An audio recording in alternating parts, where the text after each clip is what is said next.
ભારતીય જનતા પાર્ટીમાં આજ રોજ પ્રકાશભાઈ નટવરભાઈ રાઠવા સરપંચ અને તાલુકા કોંગ્રેસ મહામંત્રી અશોકભાઈ સનુભાઈ રાઠવા પૂર્વ તાલુકા પંચાયત સભ્ય ભારતીય જનતા પાર્ટીમાં આજ રોજ જોડાયા છે. એમને ખૂબ ખૂબ અભિનંદન. આપણે એમને દૂધમાં સાકર ભળે એમ ભેળવી લઈને મોદી સાહેબના વિકાસના કામે લગાડવાના છે. આ બધા જ મિત્રોને ખૂબ ખૂબ અભિનંદન. આપણે શાંતિથી બેસીશું. પાછળ જે મિત્રો ઉભા થયા છે 5 મિનિટમાં આપણો કાર્યક્રમ પૂરો થશે. ભારતીય જનતા પાર્ટીમાં જોડાનાર મિત્રોને ખૂબ ખૂબ અભિનંદન. તેઓ ઝડપથી સ્ટેજ પર આવીને પાટીલ સાહેબના હાથે ભારતીય જનતા પાર્ટીનો ખેસ પહેરે. ખૂબ ખૂબ અભિનંદન. ભારત માતા કી, ભારત માતા કી, વંદે વંદે. જય જય શ્રી રામ, જય જય શ્રી રામ. આપણા લોકસભાના પ્રભારી માનનીય શબ્દશરણભાઈ ભંભટની વિનંતી કરું. શબ્દશરણભાઈ તડવીને વિનંતી કરું કે આ બુથ પ્રમુખોના સંમેલનમાં આવનાર તમામનો આભાર વ્યક્ત કરે.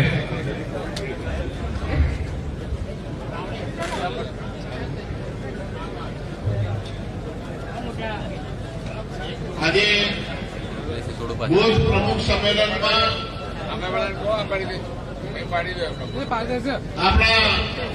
આદરણીય પ્રદેશ પ્રમુખ સી.આર. પાટીલ સાહેબ આજે આપણને આવીને માર્ગદર્શન પૂરું પાડ્યું.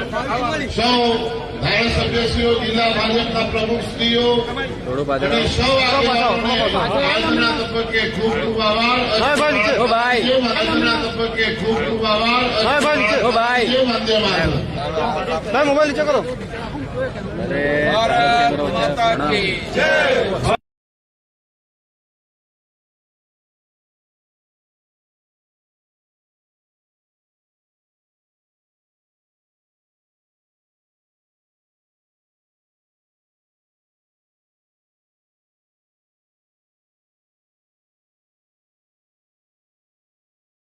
કમિટીના સભ્યો કેટલા છે ખબર જ નથી. બધા લશ્કર ક્યાં લખે છે.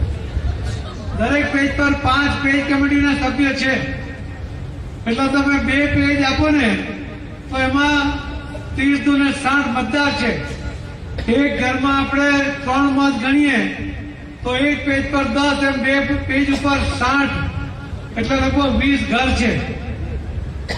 આ 20 ઘરમાં દરેક પેજ પર આપણા 5 પેજ કમિટીના સભ્યો છે. એટલે 5 દુને 10 ઘરમાં કુલ 20 ઘરમાંથી 10 ઘરની અંદર પેજ કમિટીના સભ્યો છે. હવે ઘણાને મને પૂછે ઘણા કે 1 કરોડ ને 13 લાખ તો આપણા પ્રાથમિક સદસ્યો છે ને. 74 લાખ વેરીફાઈડ આપણા પેજ કમિટીના સભ્યો છે. તો આ બેમાં ફરક શું છે? પ્રાથમિક સદસ્ય હું બની શકું, મારી પત્ની, મારો દીકરો, એની પત્ની, ઘરમાં જેટલા હોય 18 વર્ષથી ઉપરને બધા પ્રાથમિક સદસ્ય બની શકે. પણ પેજ કમિટી એક ઘરમાં ફક્ત એક વ્યક્તિ બની શકે. તેનો મતલબ એવો છે કે 74 લાખ ઘરોની અંદર આપણો એક કાર્યકર્તા બેઠો છે. સમજ્યા કે નહીં? તમારે બુથના પ્રમુખે આ કમિટીને આ એક પેજના 5 એટલે 10 લોકોના ઘરે એનો સંપર્ક કરવાનો છે. અને બીજા 10 ઘર છે કે જ્યાં આપણો સભ્ય નથી એના ઘરનો પણ સંપર્ક તમારે કરવાનો છે. એ જયારે સંપર્ક કરો ત્યારે તમારે પહેલો પ્રશ્ન પેજ કમિટીને કેવું છે કે તમે પેજ કમિટીના સભ્ય છો, તમને યાદ છે? પેલો કે મને યાદ છે, ગયા વખતે મેં તમારા ઘરનું મતદાન કરાવ્યું, મારા પેજ પરના લોકોને પણ મેં મતદાન કરાવ્યું હતું. પછી એને બીજો પ્રશ્ન પૂછ્યો કે તમારા ઘરમાં કોઈ વડીલ છે? અને ત્યાં એના ઘરમાં ન હોય ને આજુબાજુમાં હોય તો એના ઘરે જઈને વડીલ વંદના કરી આવજો. તમે કરી હશે. મહિલા મોરચાએ ખૂબ સારું કામ એમાં કર્યું છે. પણ ફરી એમને નમન કરીને, વંદન કરીને એમને પૂછ્યો કે જો તમારી ઉંમર 85 થી વધારે હોય અને તમે મતદાન મથક પર મતદાન કરવા જવા માટે અસમર્થ હોય તો હું કલેક્ટરશ્રીને કહીશ અને જાણ કરીશું, અધિકારી તમારા ઘરે આવીને તમારું મતદાન કરાવી શકશે. એ જ રીતે તમે પૂછો કે વિસ્તારમાં તમારા ઘરમાં આવું નહીં પૂછતા, આ વિસ્તારમાં કોઈ દિવ્યાંગ ભાઈ બહેન રહે છે અને જો કોઈ હોય તો એને પણ મળજો. એમને કહેજો કે તમારી પાસે સિવિલ હોસ્પિટલનું 40% વધારે દિવ્યાંગ હોય એવું સર્ટિફિકેટ જો હોય તો તમે જો મતદાન મથક પર જઈ શકવા માટે અસમર્થ છો, જઈ શકતા નથી, તો તમારા ઘરે પણ કલેક્ટરશ્રી અધિકારી મોકલશે અને તમારા ઘરે જ તમારું મતદાન કરાવશે. આ જે નામ હોય વડીલ વંદનાનું કે દિવ્યાંગોનું, આ બંને જે મતદાન માટે મોકલવાનું હોય એનું નામ તમારે જિલ્લા પ્રમુખોને, તમારા 4 છે ને 4 માંથી અથવા પ્રભારીને આપજો, એ બધાને આપી દેશે. કલેક્ટર એની વ્યવસ્થા કરશે. તમારા કહેવાથી આ વ્યવસ્થા થાય તો આ વડીલ અને દિવ્યાંગ ભાઈ બહેન કોને મત આપશે? આટલો સીધો સાદો સવાલ. તમે મતદાન કરાવો, તમે વ્યવસ્થા કરાવો તો તમને મત આપે કે નહીં?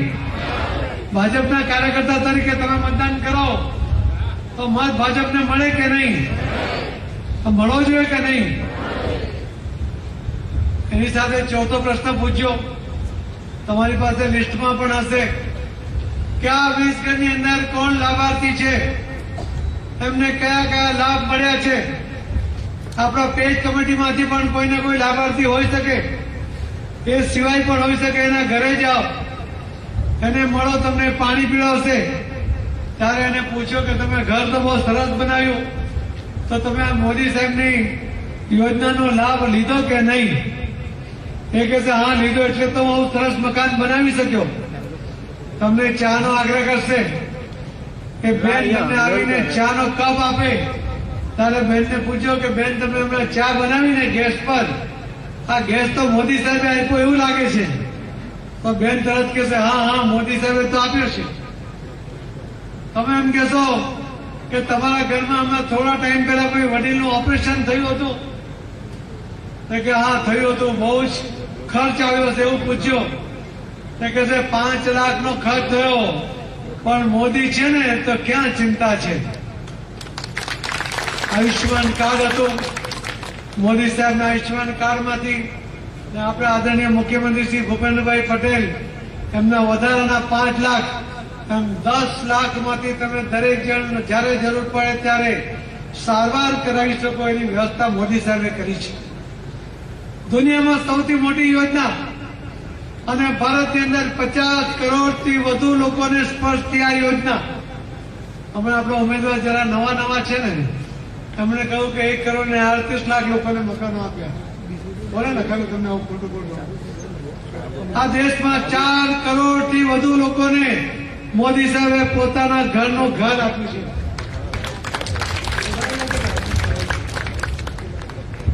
અને આ જે યોજના દ્વારા, આયુષ્યમાન યોજના દ્વારા, આ યોજના આવી કેવી રીતે?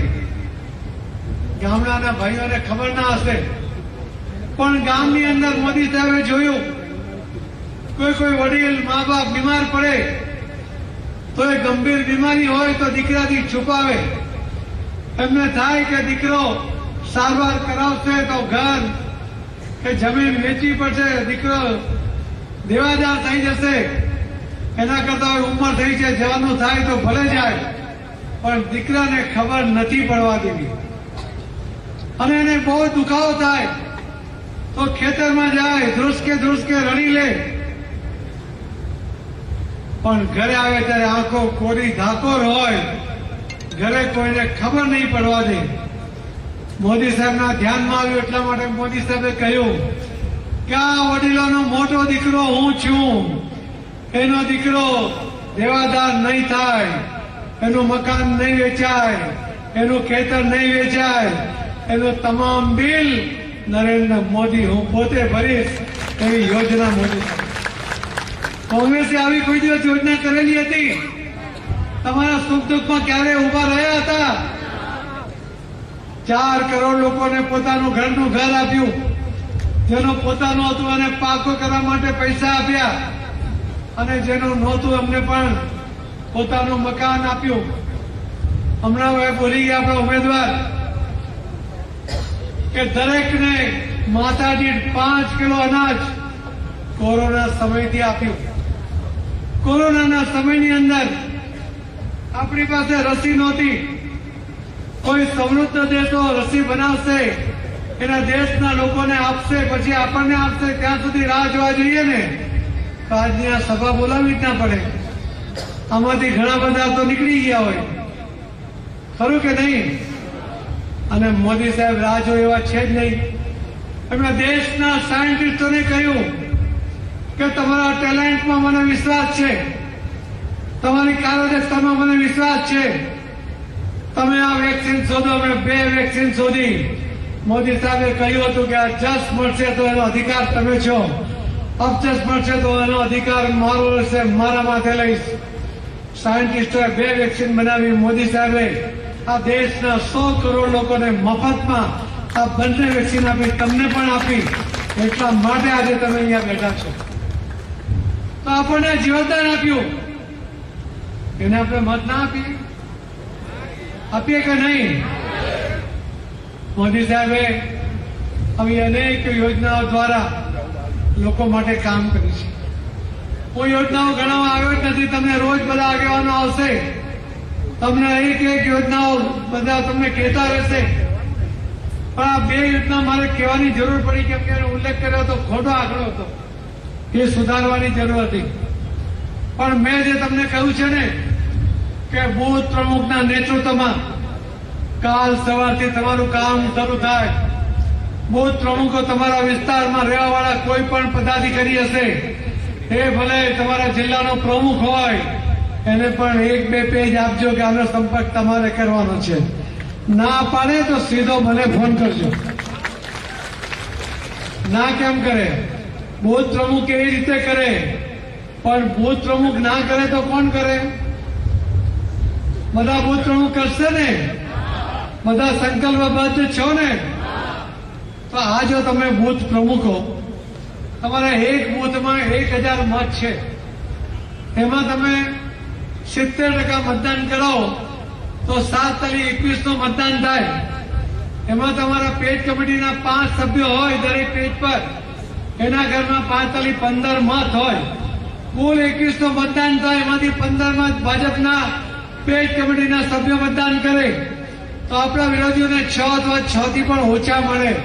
માની લે કે 6 મળે, 15 માંથી 6 બાદ કરીએ તો 9 વોટની લીડ તમને એક પેજ પર મળે. તમારી પાસે 300 પેજ છે એક બૂથની અંદર, 30 પેજ છે એક બૂથની અંદર. આ 30×9 કરીએ તો 270 ની લીડ તમને એક બૂથની અંદર મળે. 270 ને આપણે એવરેજ 300 ની પકડીએ, એમાં તમારા વિધાનસભામાં 300 બૂથ છે, એ દરેકમાં 300 ની લીડ મળે તો 90,000 ની લીડ એક વિધાનસભામાં મળે. ગુણ્યા 7 વિધાનસભા એટલે કેટલા થયા? 6,30,000 આ લીડ તમને મળી શકે. કરવું તમારે પડે ભાઈ. આટલું કરજો. રેલીમાં જજો, પ્રધાનમંત્રી આવે ત્યારે જજો, નડ્ડાજી આવે, અમિતભાઈ શાહ સાથે અહીં બેઠેલા આગેવાનો આવે, એ બધું જ કરજો. પણ તમે 20 ઘરનો સંપર્ક કરવાનો હોય 2 પેજ પર, એક ઘરમાં 10 મિનિટ જવું પડે તો 200 મિનિટ થાય, એટલે કે 3.5-4 કલાક થાય. 2 કલાક સવારે અને 2 કલાક સાંજે, એક દિવસમાં તમારો સંપર્ક થઈ જાય. આવો તમે ઇલેક્શન સુધીમાં 5 વખત કરો ને તો તમારા 5×20 કલાક થાય. એટલે એક દિવસ પણ તમારો થતો નથી, 24 કલાક પણ તમારા થતા નથી. પણ 5 દિવસ 4-4 કલાક આપીને ખંતથી પેજના એક વ્યક્તિને મળીને એનો સંપર્ક કરીને એને નાનું મોટું દુઃખ હોય, મન દુઃખ હોય તો ઉમેદવાર વતી એને માફી માંગીને કે મોદી સાહેબને જોઈને મતદાન કરવાનું છે, મોદી સાહેબને પ્રધાનમંત્રી બનાવવાના છે.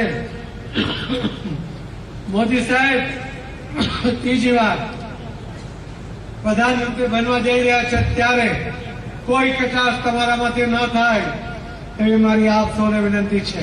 મને તમારા ટેલેન્ટમાં વિશ્વાસ છે, તમારા કામમાં વિશ્વાસ છે, તમારા સંપર્કમાં વિશ્વાસ છે. હવે તમારી પરીક્ષાનો દિવસ છે. તમારા ભરોસે હું કહેતો આવ્યો છું કે 5 લાખથી વધુ મતથી અમે 26 સીટ જીતીશું અને આ છોટા ઉદેપુરની સીટ 6,30,000 મતે જીતીશું. થઈ જશે કે નહીં? પાકું ને? તમે સંકલ્પ કરો કે અમે આ છોટા ઉદેપુરની સીટ, બોલો, છોટા ઉદેપુરની સીટ અમે 6,30,000 લીડથી જીતાડીશું. પાકું ને?